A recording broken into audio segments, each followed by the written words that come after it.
খুব খিদে পেয়েছে, অল্প খাবার দাও। দেখতে পাচ্ছিস না নখ পালিশ দিচ্ছি, তুই নিজে নিয়ে খা।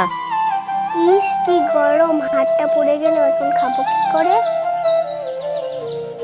মা আমি অ্যাড করব, তুমি একটু দেখিয়ে দাও। দেখতে পাচ্ছিস না ফোন করছি, ভাগ এখান থেকে। মা তুমি আমাকে একা রেখে চলে গেলে কেন?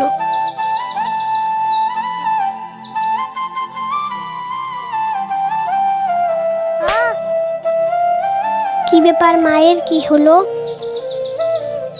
মা কি হয়েছে? পাটা মুসকে গেল। মা তুমি একটু দাঁড়াও, আমি ঘর থেকে আসতেছি। মা একটু শাড়িটা তুলো তো, আমি মলম লাগিয়ে দেই। মা আমি তোমার পায়ে মলম লাগিয়ে দিয়েছি, তোমার পায়ের ব্যথা এখনই কমে যাবে। টুকু, তুই আমার কত খেয়াল রাখিস, তোর সাথে আমি খারাপ ব্যবহার করি, তুই আমাকে ক্ষমা করে দিস।